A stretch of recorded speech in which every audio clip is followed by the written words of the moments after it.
Olá, boa tarde. Começou hoje o terceiro encontro nacional sobre precedentes qualificados. O objetivo do encontro é ampliar a integração entre o Supremo Tribunal Federal, o Superior Tribunal de Justiça e as demais instâncias do Poder Judiciário no compartilhamento de informações. Na abertura do evento, o presidente do STF, ministro Luiz Fux, lançou uma publicação sobre a temática. Os detalhes do evento você acompanha agora no Jornal da Justiça, primeira edição. Vamos aos demais destaques de hoje. Supremo Tribunal Federal veda reeleições ilimitadas nas casas legislativas do Espírito Santo, do Tocantins e de Sergipe.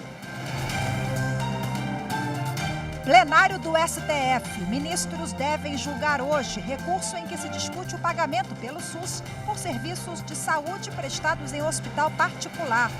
Os ministros vão decidir se é constitucional que o preço seja determinado pelo hospital privado.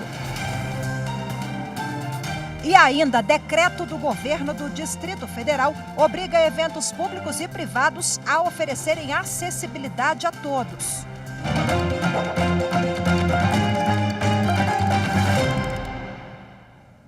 O Supremo Tribunal Federal determinou que as assembleias legislativas dos estados do Espírito Santo, do Tocantins e de Sergipe podem realizar apenas uma reeleição ou recondução sucessiva aos mesmos cargos na mesa diretora.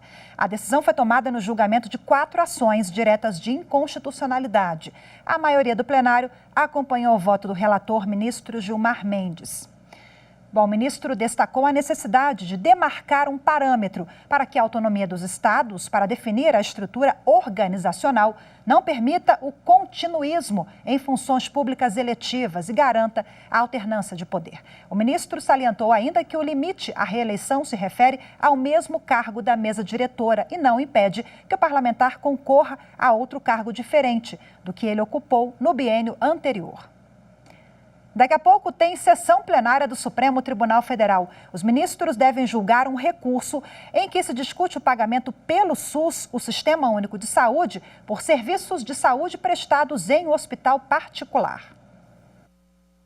O ministro Luiz Roberto Barroso é relator do recurso apresentado pelo Distrito Federal contra uma decisão do Tribunal de Justiça que obrigou o governo a pagar pelos serviços de saúde prestados em estabelecimento privado, após determinação judicial. Segundo a decisão do TJ, é dever do Estado custear a internação de paciente em hospital particular quando não existe vaga no sistema público. A discussão envolve valores que devem ser repassados pelo SUS. Os ministros vão decidir se é constitucional que o preço seja determinado pelo hospital privado. O Distrito Federal alega que o ressarcimento dos serviços deve ser baseado no regime de contratação da rede complementar de saúde pública, ou seja, de acordo com a tabela que o SUS paga para instituições privadas conveniadas pelo Estado. Para o relator, o preço estipulado pela rede privada, que inclui margem de lucro, contraria a Constituição. Mas a imposição de ressarcir o ente privado por critérios determinados pelo SUS retiraria a livre iniciativa da propriedade privada. Diante da relevância dos direitos envolvidos, o ministro Barroso entendeu que a matéria tem repercussão geral. E tem mais assuntos previstos na pauta de julgamentos de hoje do plenário do Supremo Tribunal Federal. Quem traz as informações é a consultora jurídica da TV Justiça, Gisele Reis. Além desse recurso sobre o ressarcimento de instituição privada pelo serviço de saúde, constam na pauta mais 3 processos. O primeiro item é uma ação sobre a responsabilidade do partido político por dívidas contraídas pelo diretório municipal ou estadual. A lei dos partidos políticos estabelece que a responsabilidade, inclusive civil e trabalhista, cabe exclusivamente ao órgão partidário que tiver dado causa à violação de direito, a danos que forem causados a outrem ou a qualquer ato ilícito. A legislação exclui que outros órgãos de direção partidária respondam pela dívida. Os autores da ação pedem que o STF declare a constitucionalidade desse dispositivo. Afirmam que o Poder Judiciário tem reconhecido a responsabilidade solidária das esferas partidárias superiores em total afronta à legislação. Em outro caso, o plenário retoma o julgamento da ação, apresentada pelo Conselho Federal da OAB, que se insurge contra leis da Paraíba que aumentaram o valor das custas e taxas judiciárias. Para a Ordem dos Advogados do Brasil, os valores são excessivos, desproporcionais e comprometem o exercício do direito de acesso à justiça previsto na Constituição Federal.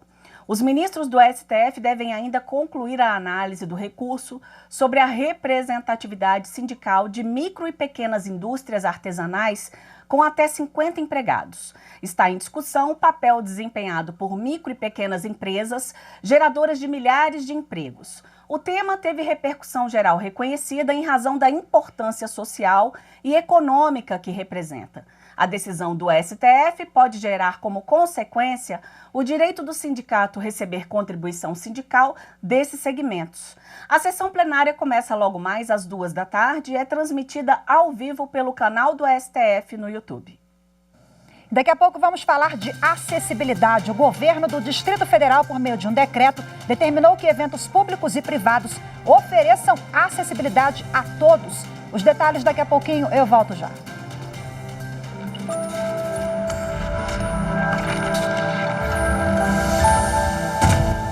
A Constituição é responsável por garantir direitos fundamentais historicamente conquistados pela sociedade, inclusive impedindo que tais direitos sejam abolidos por maiorias ocasionalmente formadas.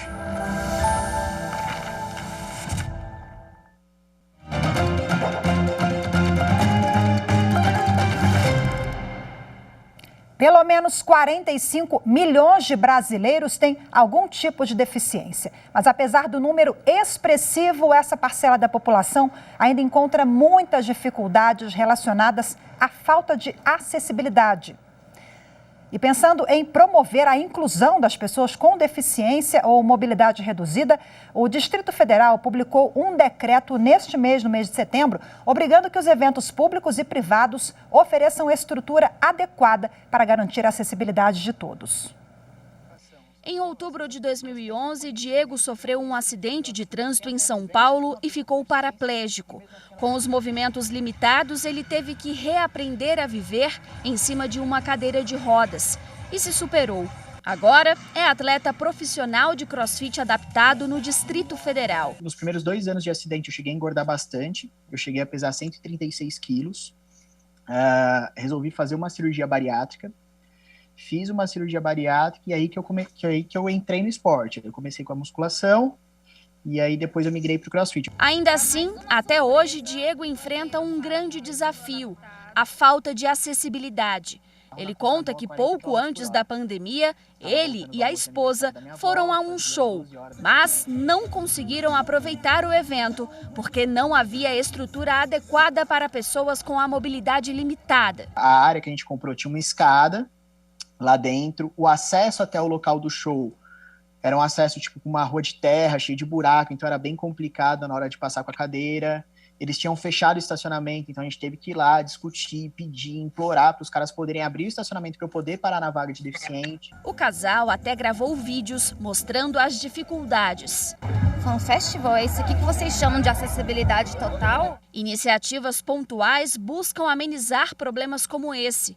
No Distrito Federal, um decreto que acaba de ser publicado obriga que eventos públicos ou privados garantam a acessibilidade de pessoas com deficiência e mobilidade reduzida.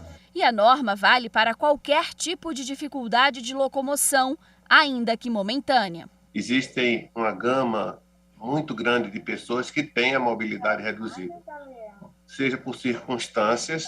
Eu vou citar o exemplo aqui de uma mulher grávida. Ela tem uma limitação que em alguns momentos impossibilita ela de ter algumas ações de mobilidade.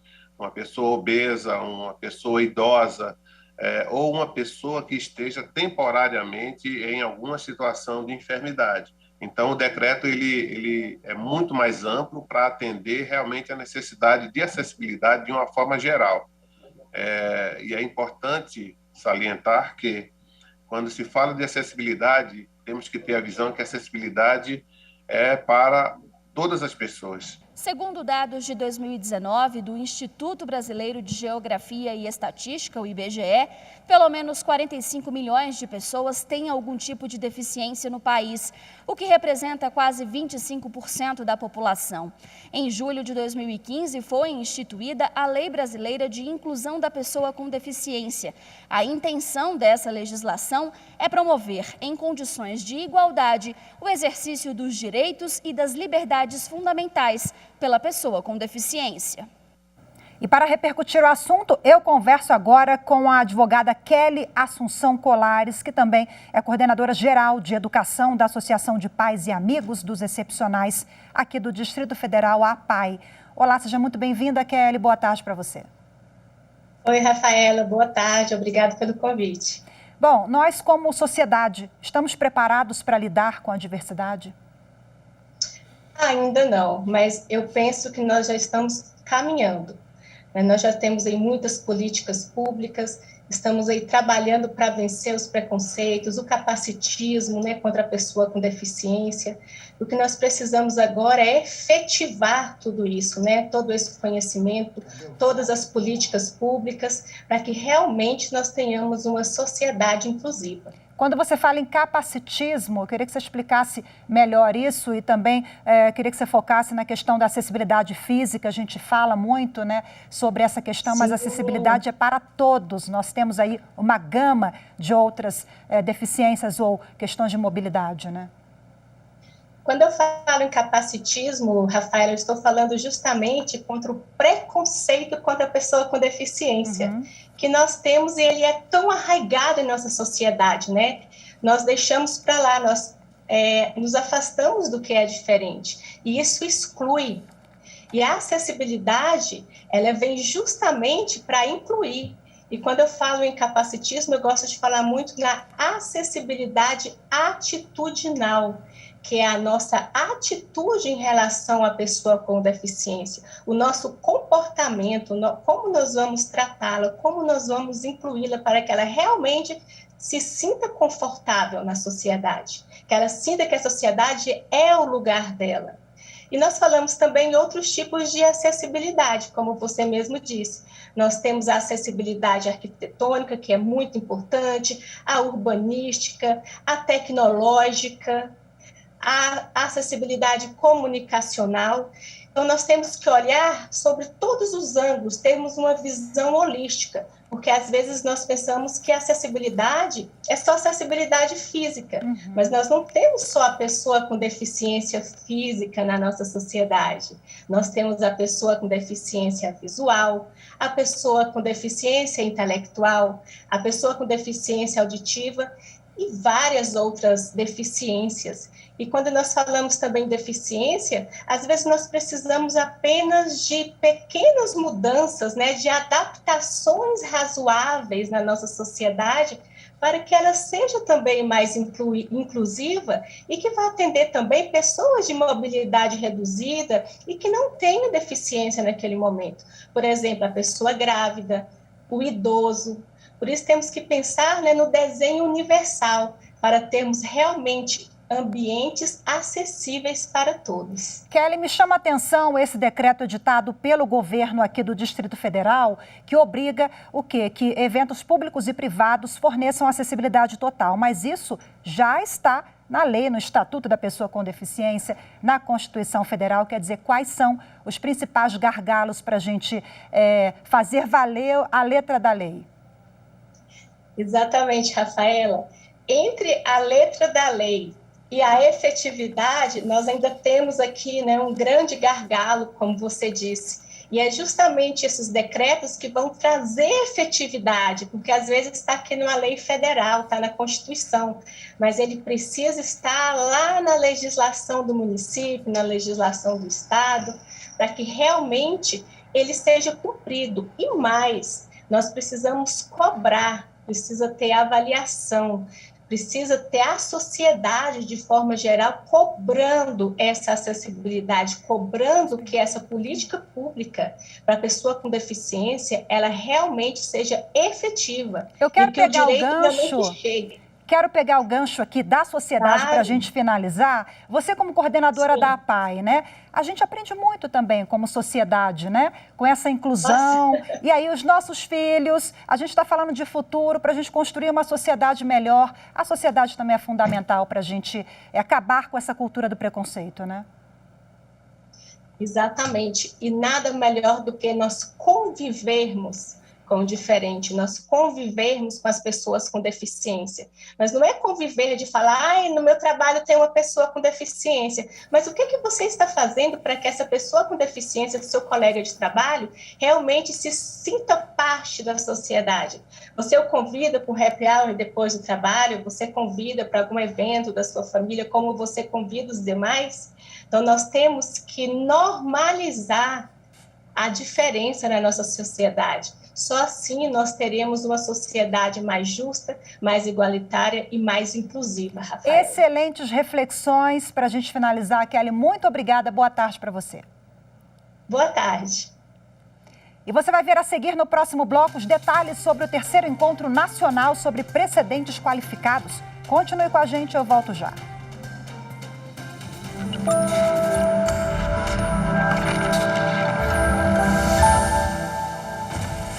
A Constituição Federal de 1988, fundada através de um Estado democrático de direito, visa assegurar o exercício de direitos sociais, individuais, de liberdade e bem-estar, fundada em valores supremos de uma sociedade fraternal, plural e sem qualquer tipo de preconceito, além de validar a solução pacífica de resolução de conflitos.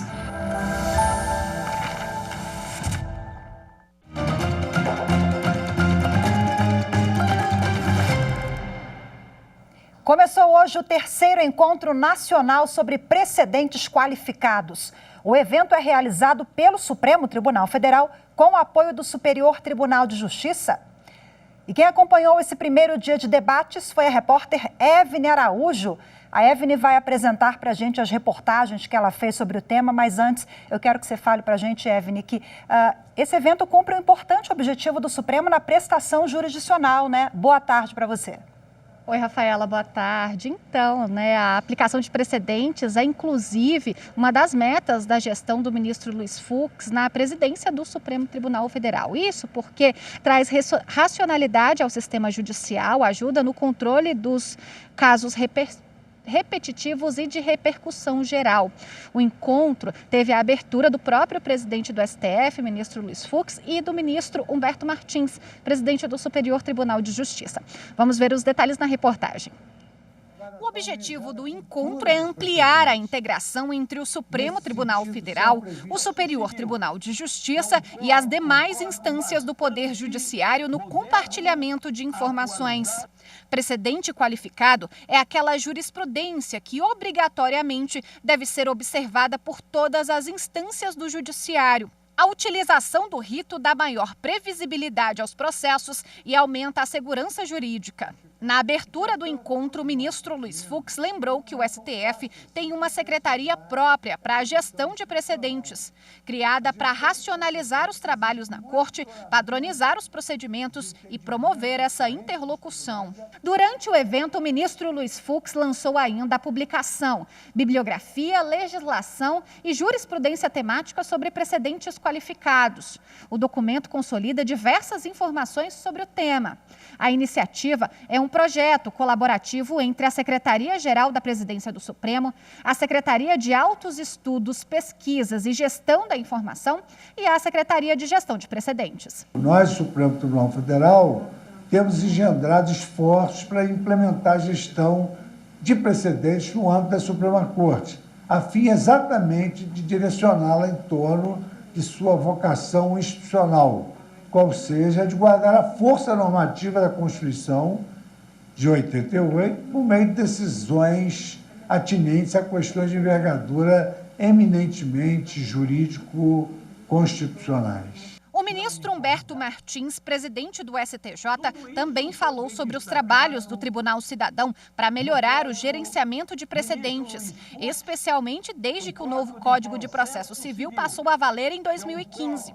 Segundo ele, a principal mudança foi a agilidade na tramitação dos processos em que os precedentes foram utilizados. Tornar a prestação judicial mais efetiva e o processo mais célere, mais justo, porque mais rende as necessidades sociais. O processo tem que ter um tempo razoável para a sua conclusão. O terceiro encontro sobre precedentes qualificados está sendo realizado em formato virtual e pode ser acompanhado ao vivo pelo canal do Supremo Tribunal Federal no YouTube. O evento vai até sexta-feira. A programação completa está disponível na página do STF na internet.